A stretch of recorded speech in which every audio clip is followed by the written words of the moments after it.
데살로니가전서 5장 16절부터 18절까지 말씀.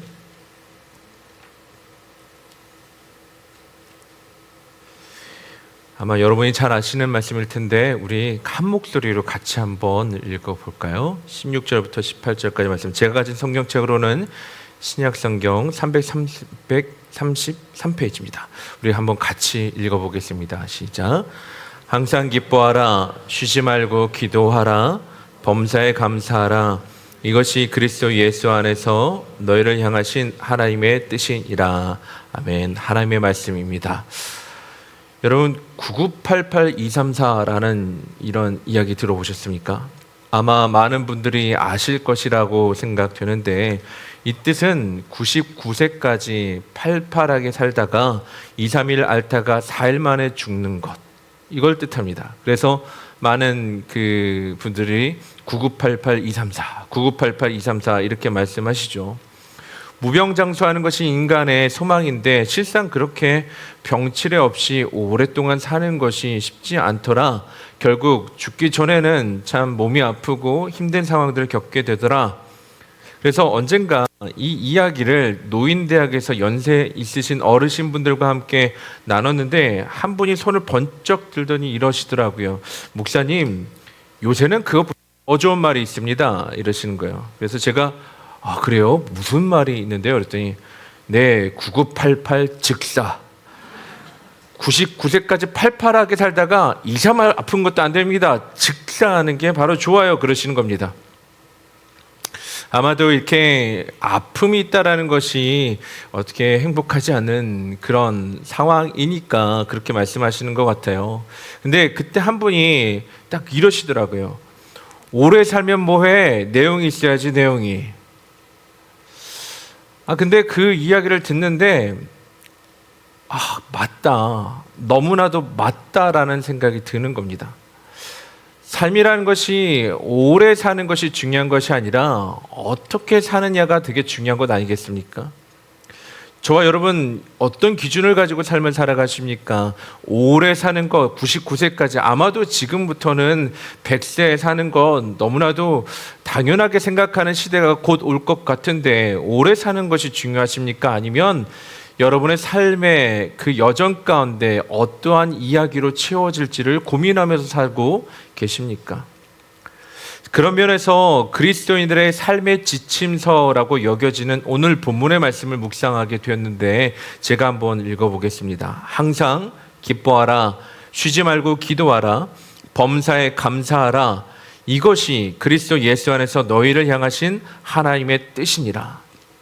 아마 이 구절은 여러분들이 많이 외우고들 계실 것 같습니다. 하나님께서 우리에게 향하신 뜻 세 가지, 항상 기뻐하라, 쉬지 말고 기도하라, 범사에 감사하라. 기뻐하고 그리고 기도하고 감사하고. 자, 그런데 이 세 가지를 말씀하시는데 여러분 이 세 가지 중에서 꼭 하나만을 꼽으라면 뭘 말씀하시겠습니까? 자, 기뻐하고 기도하고 감사하는 것. 사도 바울이요, 신약 성경에 많은 서신서를 썼는데 사도 바울이 이 서신서를 쓸 때마다 꼭 그가 행했던 여러 가지 방법들이 있어요. 보통 이렇게 세 가지를 이야기하는 경우가 많습니다. 그래서 이거를 3단 논법이다라고도 표현하기도 하는데 이 사도 바울은 이 세 가지를 얘기할 때 가장 중요하게 얘기하는 것, 정말 강조하고 싶은 것을 꼭 나중에 이야기를 합니다. 대표적으로 고린도전서 13장 13절이 있죠. 여러분 잘 아시는 구절 같이 한번 읽어보겠습니다. 시작.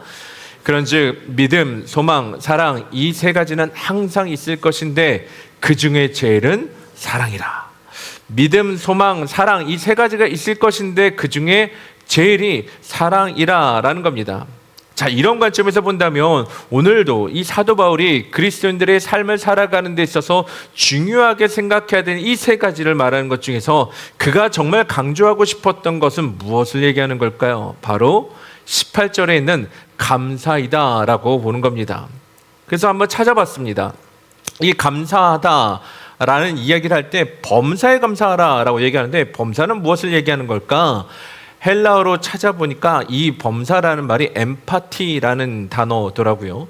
근데 여기에는 세 가지 뜻을 갖고 있습니다. 첫 번째는 어떤 형편에 처하든지, 그리고 두 번째는 모든 일에, 세 번째는 무슨 일이든지. 이것이 엠파티, 범사라는 뜻입니다. 그런 면에서 본다면 범사에 감사하라라는 말은요, 모든 일에 감사하라, 무슨 일에든지 감사하라, 어떤 형편에 처하든지 감사하라라는 말입니다. 자, 여러분 어떠십니까? 무슨 일에든지 어떤 형편에 처하든지 모든 일에 감사하고 계십니까? 여러분 이렇게 감사하실 수가 있겠습니까? 제가 이 11월 달에 다가오면서 이제 2달밖에 남지 않았습니까? 2025년도. 그래서 이 우리에게 행하신 하나님의 놀라신 은혜를 기억하면서 감사의 계절에 감사라는 이 말씀을 함께 나누고자 하는데, 오늘 본문의 말씀이 이제 묵상을 하게 됐는데요. 이 설교를 준비하다 보니까 굉장히 고민이 생기더라고요. 항상 기뻐하라, 쉬지 말고 기도하라, 범사에 감사하라. 사실 여러분 여기 계신 분들은 수없이 들어보셨을 것 같습니다. 이게 뭐 어쩌면 많이들 들어보셨으니 제가 자칫하면 이 헬라 원문이 이렇고 그러니까 이 뜻이 이렇습니다라는 그런 어떤 기계적인 설교, 그래서 교훈적인 설교처럼 들을 수 있고, 어떻게 보면 야 말로만 듣고도 끝날 수 있겠다라는 생각이 제 안에 막 가득 차기 시작한 겁니다. 그래서 이틀 전 금요일 밤에 이제 금요 집회를 마치고 나서 이걸 가지고 어떻게 설교를 해야 될까 다시 한번 묵상하면서 이런저런 생각하며 책상 앞에 앉아 있다가 도무지 아무런 생각이 나지 않는 거예요. 그래서 찬양을 드려야겠다 싶어서 이제 유튜브를 딱 틀었는데, 유튜브의 첫 화면이 바로 한 목사님의 장례식이 이제 떠더라고요. 그래서 봤더니 바로 몇 시간 전에 그 동부에서, 뉴욕 쪽에서 장례식을 한 그 영상이었는데, 이분이 목사님이신데 뉴욕에서 목회를 한 오랫동안 하셨어요. 그런데 작년 5월 달에 췌장암이 진단을 받게 되십니다. 그리고 투병 생활을 이어오시다가 지난 월요일에 하나님의 부르심을 받으신 거예요. 그래서 그거를 이제 장례식 이제 집도하는데 그게 영상으로 올라온 거죠. 근데 제가 마침 클릭해서 봤는데, 그래서 어떤 목사님이신가라고 해서 봤는데 중간에 조사하는 장면이 나오더라고요. 이제 그 아드님도 목사님인데 그 아드님이 나오셨고 조사를 하는데, 돌아가신 목사님이 그 생전에 기록하셨던 글을 읽어 주시는 거예요. 근데 그 글을 듣고 있는데 참으로 너무나도 인상 깊어서 함께 이제 여러분과 나눴으면 좋겠다 싶어서 제가 좀 적어 왔습니다. 제목은 이렇습니다. 약을 먹으려다 문득. 병원에 갈 때마다 반복해서 제게 묻는 것이 있습니다. 이름, 생년월일, 그리고 복용하는 약. 이미 알고 있음에도 매번 확인합니다. 제가 먹는 약이 여럿이 있습니다. 지금 제게 가장 중요한 약은 매 4시간마다 먹어야 되는 진통제입니다. 그 약을 제 시간에 먹지 않으면 진통이 크게 찾아오기 때문입니다. 아무래도 작년 5월 달에 췌장암 진단을 받고 난 이후에 항암 치료를 시작하시고 나서 약을 복용하는 그 상황에서 글을 쓰신 것 같아요. 어느 날 새벽에 깨어 그 진통제를 찾았는데 다른 약들과 함께 가지런히 놓여 있었습니다. 그 약을 집어 먹으려는데 문득 이런 생각이 들었습니다. 예수님은 나의 고통보다 1000만 배 이상 아프셨는데 진통제는 물론 다른 약도 드시지 않으셨는데... 나의 죄 때문에 받으신 고통을 묵묵히 참으신 사랑의 예수님을 문득 생각하며 울었습니다. 울면서도 복용 시간이 많이 지나갈까 하여 허겁지겁 약을 먹었답니다. 약을 먹고 또 울었습니다. 이번에는 자그마한 고통도 잘 참지 못하고 여전히 시간 맞추어 진통제를 먹은 제가 스스로 너무 얄밉고 예수님께 죄송해서 울었습니다. 그리고 다시 아프지 않을 천국까지 연약한 인생들에게 약을 보내시어 먹여주시는 하나님 아버지가 너무 고마워 눈물이 잘 멈추지 않았던 그날 새벽이었습니다. 보니까 이 목사님께서 5월 달에 췌장암 진단을 받으시고 이 항암 치료를 하시면서 6월 달에 이걸 기록하신 거예요. 그래서 마지막에 이렇게 기록했던 것이 제 가슴에 탁 박히는 겁니다. 하나님, 아버지가 너무 고마워 눈물이 잘 멈추지 않았습니다. 이게 너무나도 인상이 깊었는데, 그래서 그 글을 갖다가 또 정말 원문이 무엇인가 찾다 보니까 바로 이 글을 기록하기 전에, 그러니까 진단을 받고 난 이후에 또 쓰신 글이 있더라고요. 근데 그 글의 맨 마지막에 이렇게 얘기를 합니다. 하나님이 허락하신 고난, 너무나 멋진 선물입니다. 저는 이 대목을 읽으면서 이 목사님이 너무나도 부러웠습니다. 병환 중에서도 그 고통을 선물로 바라보고 하나님께 감사를 할 수 있는 그 힘이 어디 있을까? 어떠한 상황 가운데서도 하나님 앞에 감사할 수 있는 그 힘, 부러운 겁니다. 그러면서 우리 교회 트라벨레 장로교회 성도님들 얼굴이 하나하나 떠오르기 시작한 겁니다. 요즘에 우리 성도님들 가운데 여러 가지 기도할 제목들을 가지고 주님 앞에 눈물 흘리시며 기도하시는 분들이 계시는데, 그들에게 감사할 수 있는 힘이 주어졌으면 좋겠다.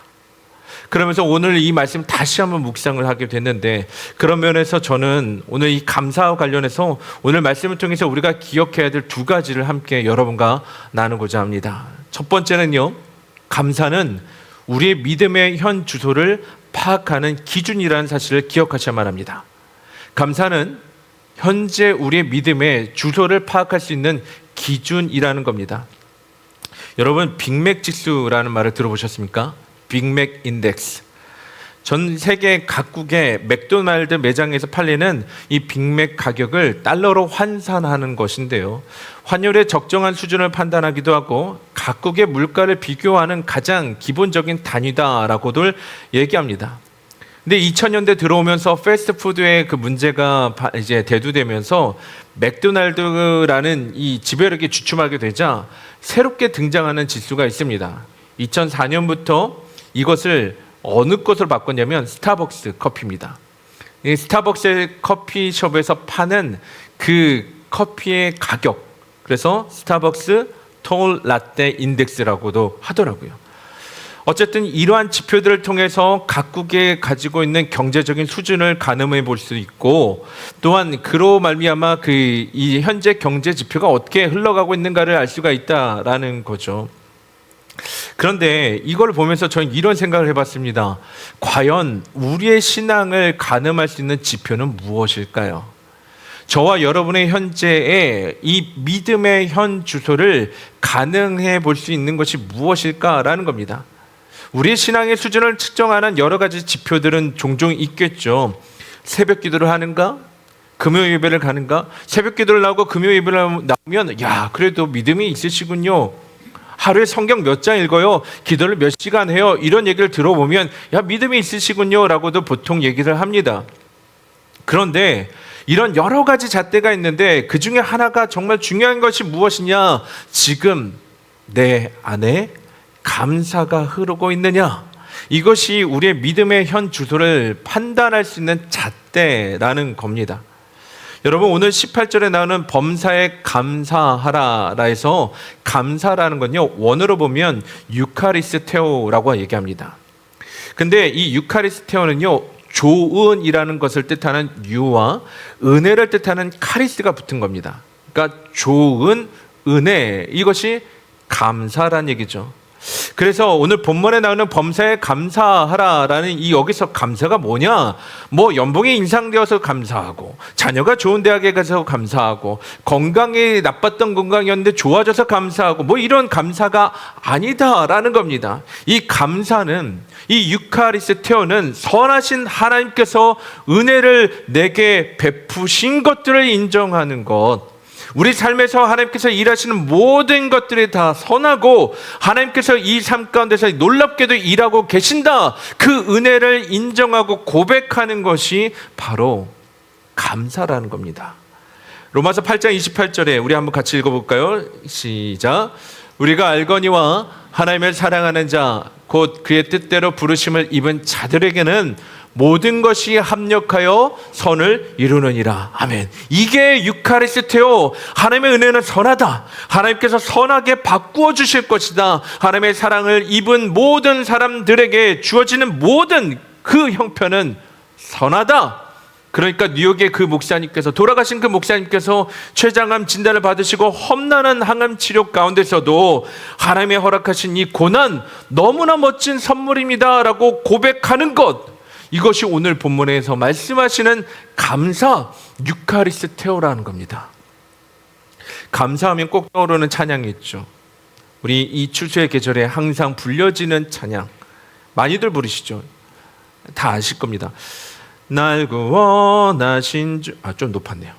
날 구원하신 주 감사, 모든 것 주신 감사, 지난 추억이 내 감사, 주 내 안에 계시네, 향기로운 봄철의 감사, 외로운 가을날 감사, 사라진 눈물도 감사, 나의 영혼 평안해. 기억하시죠? 감사. 그런데요, 이게 2절 가서 좀 달라져요. 뭐라고 얘기하냐면 응답하신 기도 감사. 그런데 그 다음에 뭐라고 얘기합니까? 아시죠? 거절하신 것 감사. 응답하신다는 것을 감사한다는 것은요, 믿음이 없는 사람들도 감사라고 고백할 수가 있습니다. 그런데 거절하신 것을 감사하기 위해서는 아까 말씀드렸던 그 유카리스테오, 하나님께서 하신 모든 것들이 선하다, 내 인생 가운데 행하신 모든 일들은 하나님께서 내게 좋은 것을 주시기 위한 그 길이니 감사합니다는 고백이 되어질 수 있는 것, 즉 하나님을 신뢰할 수 없다면 절대 할 수 없는 고백 아닙니까? 하나님은 선하시다, 그러니 하나님께서 하시는 모든 일에 감사할 수 있다라는 거예요. 그러니 그 아까 돌아가신 목사님께서 하는 이 고백, 고난을 주신 것도 감사할 수 있다라는 겁니다. 그래서 저는 빌립보서 4장의 말씀에 아무것도 염려하지 말고 다만 모든 일에 기도와 간구로 너희 구할 것을 뭐라고요? 감사함으로 하나님께 아뢰라. 그랬더니 그 다음에 보십시오. 7절 같이 읽겠습니다. 시작. 그리하면 모든 지각에 뛰어난 하나님의 평강이 그리스도 예수 안에서 너의 마음과 생각을 지키시리라. 그 목사님께서 상황을 떠나 감사함으로 하나님 앞에 나아갔더니 하나님의 평강이 그 마음과 생각을 지키고 고난을 삶에 방해하는 방해물로 여기는 것이 아니라 하나님의 선물로서 볼 수 있는 평안이 그 가운데 주어지는 것 아닙니까? 여러분, 신앙은요, 어려울 때 그 실력이 드러납니다. 신앙은 우리가 편안하다고 생각하는데 실력이 드러나는 것이 아니라 우리 삶 가운데 우리가 마주치는 현실 가운데 그것이 내가 원하지 않는 그런 고난이라고 생각되는 그 과정에서 그 실력이 드러납니다. 평상시 여러분이요, 신앙이 좋은지 안 좋은지는 전혀 모릅니다. 왜냐하면 관성적으로 어떤 분들은 그 습관적으로 종교 생활 하실 수 있거든요. 주일에 교회 나오는 거 늘 항상 나오니까, 새벽 기도 나오는 거, 금요 예배 나오는 거, 봉사하는 것 다 내 삶의 어떠한 그 인간의 그 갖고 있는 학습된 것으로 할 수가 있거든요. 그런데요, 우리의 기도가 거절되었을 때, 가시 같은 일들이 우리에게 다가올 때, 그때 비로소 그 신앙의 실력이 드러나는 거예요. 그래서 에베소서 5장 18절에 술 취하지 말라, 이는 방탕한 것이니 오직 성령으로 충만함을 받으라. 사도 바울이 우리 인생 가운데 우리 안에 계신 성령님으로 말미암아 충만한 삶을 살라라고 권면하는데요, 성령님이 우리 안에 충만하게 거할 때 어떤 일이 일어나는지 그 다음부터 이렇게 얘기합니다. 19절, 시와 찬송과 신령한 노래들로 서로 화답하며 너희의 마음으로 주께 노래하며 찬송하며. 우리 가운데서 찬송이 흘러나오는 겁니다. 우리 안에 성령님이 충만할 때 찬송이 흘러나오고, 20절 같이 한번 읽어볼까요? 시작. 범사에 우리 주 예수 그리스도의 이름으로 항상 아버지 하나님께 감사하며. 감사가 흘러나온다는 거예요. 그러니까 현재 내가 감사하고 있다는 것, 내 입술에서 감사의 언어가 흘러나오고 있다는 것은 현재 내가 성령이 충만하다는 증거입니다. 여러분에게 묻겠습니다. 저와 여러분의 입술 가운데서 감사의 언어가 흘러나옵니까? 아니면 불평과 불만, 날씨는 왜 이래, 내 삶은 왜 이래 라며 불만과 불평이 흘러나오십니까? 성령 충만함으로 범사에 하나님은 선하시다라는 고백이 우리 가운데 고백되어지는 저와 여러분이 되시길 주님의 이름으로 축원합니다.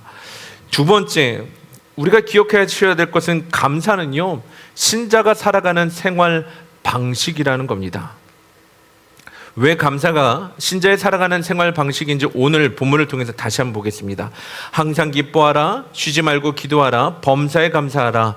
이것이 그리스도 예수 안에서 너희를 향하신 하나님의 뜻이니라. 자, 오늘 말씀을 다시 자세히 보시면 사도 바울이 이제 그리스도의 생활 지침서라면서 이제 말씀을 하는데 이걸요 권면하지 않아요. 잘 보세요. 기뻐하라, 기도하라, 감사하라는 거예요. 기뻐하는 게 좋을 거예요. 적어도 기도하는 게, 감사하는 게 좋을 것 같습니다. 한번 해보실래요? 이러지 않습니다. 기뻐하라, 기도하라, 감사하라. 이게 뭐예요? 명령하고 있는 거잖아요. 해도 되고 안 해도 되는 것이 아니라 예수를 믿는 사람이라면 기뻐하고 기도하고 감사해야 된다는 거예요. 왜 그럴까요? 바로 그렇게 해야 되는 이유를 이 뒤에 바로 말하는데 뭐라고 얘기합니까? 이는 그리스도 예수 안에서 너희를 향하신 하나님의 뜻이기 때문에. 하나님의 뜻이라는 겁니다. 기뻐하고 기도하고 감사하는 것이 하나님의 뜻이라는 거예요. 이 뜻이라고 얘기하니까 뭔가 좀 와닿지 않으시죠? 이 말씀을 쉽게 유진 피터스 목사님이 쓰신 메시지 성경으로 보면 이렇게 말씀하십니다. Thank God, no matter what happens, this is the way God wants you who belong to Christ Jesus to live. 무슨 일이든지 하나님께 감사하십시오. 이것이야말로 하나님께서 그리스도 예수 안에 있는 여러분에게 바라시는 생활 방식입니다. 이게 뭐라고요? 감사가 우리가 살아가는 데 있어서 중요한 생활 방식이라는 거예요. 그 길이라는 겁니다. 감사를 하는 게 그 길을 따라가는 길이라는 겁니다. 감사를 하는 것이 우리가 걸어가야 될 그 길이라는 거예요. 그 생활 방식이라는 얘기예요. 그러기 위해서는 이것은 해도 되고 안 해도 되는 것이 아니라 그 길을 가야 된다는 얘기입니다. 왜냐하면 하나님께서 우리에게 그 길을 따라오게끔 하신다는 얘기예요. 근데 문제는 이게 쉽게 안 된다는 게 문제인 거죠. 그럼 어떻게 해야 될까요? 되도록 우리가 계속해서 노력을 해야 됩니다. 다시 말해서 이 감사는요, 우리가 계속 훈련하셔야 돼요. 사도 바울도요, 이 훈련을 했다라고 고백을 합니다. 빌립보서 4장에 내가 궁핍함으로 말하는 것이 아니라 어떠한 형편에든지 나는 자족하기를 배웠노니 나는 비천에 처할 줄도 알고 풍부에 처할 줄도 알아. 모든 일, 곧 배부름과 배고픔과 풍부와 궁핍에도 처할 줄 아는 일체의 비결을 배웠노라. 이걸 보면요, 사도 바울도 그렇게 감사를 막 입에 달고 살았던 사람은 아니었던 것 같습니다. 그런데 시간이 지나서 그가 그렇게 감사하고 만족하고 자족할 수 있는 것, 이걸 왜 됐다고요? 배웠다라는 얘기예요. 그런 상황에서도 스스로 만족할 수 있다는 것을 배웠다는 거잖아요. 그러니까 감사는요, 훈련하셔야만 합니다. 뭐 태어날 때부터 나 이런 거 못합니다. 나 태어날 때부터 이런 사람이에요. 천만의 말씀, 그렇지 않습니다. 하나님은 저와 여러분을 부르시고 그렇게 만들어가고 계시는 과정 중에 우리를 인도하시는 중이거든요. 그러면 우리 마음 가운데 그러한 것들이 도전이 되어진다면 하셔야 된다는 거예요. 어떤 상황이 올 때마다 감사를 하셔야만 하는 겁니다. 이런 면에서 우리가 생활 방식으로 이 감사를 채택하면서 살아가는 데 있어서 우리가 특별하게 기억하셔야 할 것이 있는데, 그것은 바로 화를 버리고 은혜를 기억하는 겁니다. 화를 버리고 은혜를 기억하는 겁니다. 역대하 28장 9절입니다. 우리 한번 같이 읽어볼까요? 시작.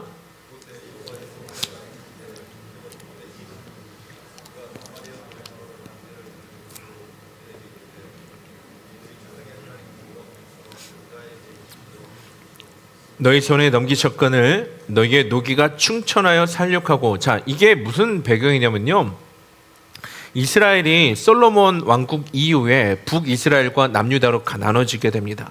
근데 이 남유다가 하나님을 온전히 쫓지 않고 왔다 갔다 해요. 우상 숭배도 하기도 하고 막 그럽니다.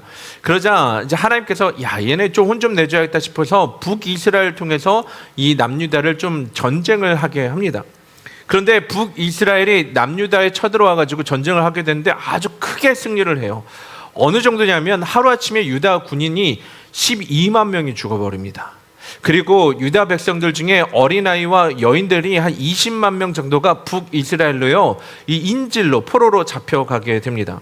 그런데 북이스라엘 사람들은 얼마나 잔인하냐면 이렇게 같은 동족인데 이 동족들을 데려다가 고문하고 그들을 죽이고 하는 일들이 막 자행되었던 겁니다.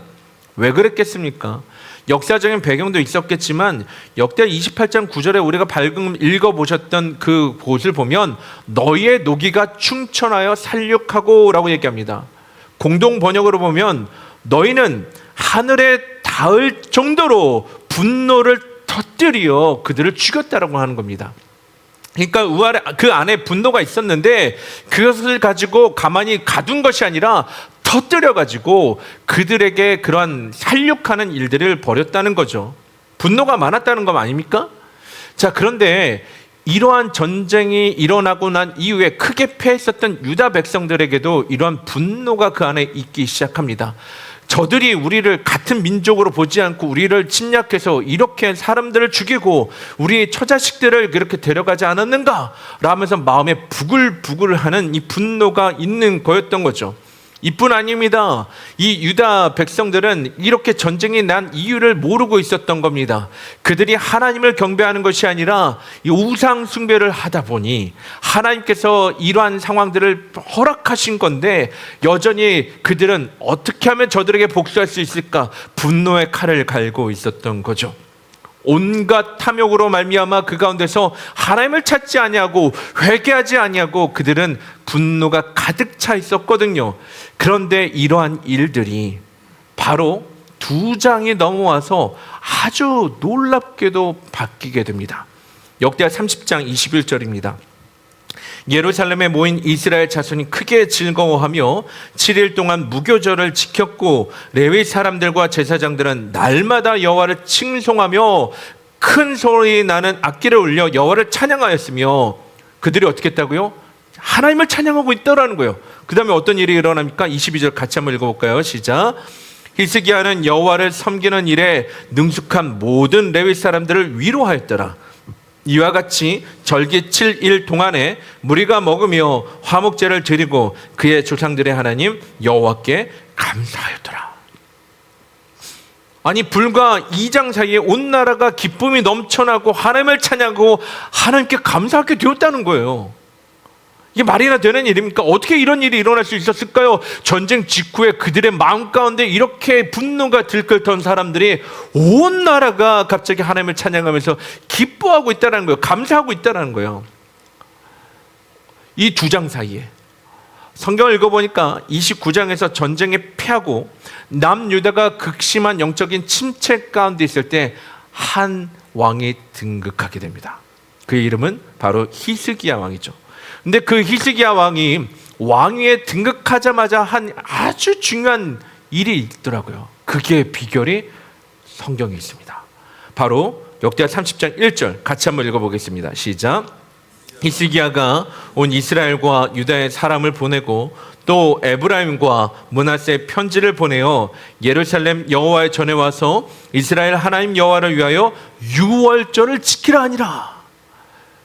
여러분 이 히스기야의 말, 이 한마디 유월절을 지켜라, 이 한마디가 상황을 완전히 반전시키는 변화를 가져온 겁니다. 유월절을 지키라 아니라. 여러분 이스라엘 백성들에게 있어서 유월절은 어떤 의미일까요? 그들이 이집트, 애굽에서 400년 동안 그 종살이를 하고 있었을 때 하나님께서 그들은 나의 백성이라 라면서 그들을 데려 나오십니다. 출애굽을 시키시는 그 과정 기억하시죠? 10가지 재앙을 내리게 돼요. 하나부터 1, 2, 3, 4, 5, 6, 7, 8, 9, 10 하는데 10번째 재앙이 바로 장자의 죽음이었어요. 그런데 이 장자의 죽음을 피해갈 수 있는 방법을 천사를 통해서 이스라엘 백성들에게 알려주는데 그것은 바로 무엇이냐면 그 어린 양의 피를 문설주에 발랐을 때 죽음의 사자가 그 집을 건너가게 하는 것입니다. 그래서 유월절, 패스오버, 건너가게 되었다는 것, 이것을 기념하는 절기가 바로 유월절입니다. 그러니 유월절을 기억하면서 그들은 무엇을 고민하는 것, 무엇을 하나님 앞에 예배하며 감사하며 나가는 겁니까? 하나님께서 우리에게 함께 하셔서 하나님의 우리를 그 애굽 땅에서부터 구원시키셨구나. 하나님의 우리를 놓치지 아니하시고 우리로 하여금 이 가나안 땅에 인도하게 되셨구나라는 것을 기억하며 지금까지도 이스라엘 백성들은 바로 이 유월절을 기억하는 겁니다. 기념하는 겁니다. 그럼 유월절이 뭐하라고요? 하나님의 우리를 인도하시는 그 은혜를 기억하는 거죠. 그 감사하고 그 은혜를 기억하는 것이 유월절 아닙니까? 히스기야 왕이 지금 그 명령하는 겁니다. 왕위에 오르자마자 유월절 지켜라. 바로 솔로몬 한 이후에 유다 왕국에서는 지켜지지 않았던 그 유월절을 지키도록 한 이유, 하나님의 은혜를 기억하라라는 겁니다. 하나님 없이는 안 된다라는 사실을 기억하라는 겁니다. 우리가 하나님의 은혜를 잊어버리니 우리 안에 성령은 온데간데 없고 내 안에 내가 충만해서 감사보다는 불평과 불만이 가득 찬 것 아닙니까? 하나님께서 우리 인생 가운데 베풀으셨던 많은 것들을 내가 기억하고 감사하며 하나님 앞을 나가는 것이 아니라 잘됐던 하나님의 그 은혜는 온전히 잊어버리니 우리 안에 부족한 것들만 보이는 것 아닙니까? 혹시 여러분 화가 나십니까? 은혜를 기억하십시오. 불평과 불만이 우리 가운데 가득 차오르는 걸 느끼십니까? 은혜를 기억하십시오. 저와 여러분의 삶 가운데 베푸셨던 하나님의 은혜를 기억하실 때 감사가 우리의 입술에서 흘러나올 것입니다. 그 은혜를 감사의 고백으로서 하나님 앞에 되뇌이실 때 놀라우신 하나님의 역사를 우리 삶 가운데 경험하시는 우리 모두가 되시기를 주님의 이름으로 축원합니다.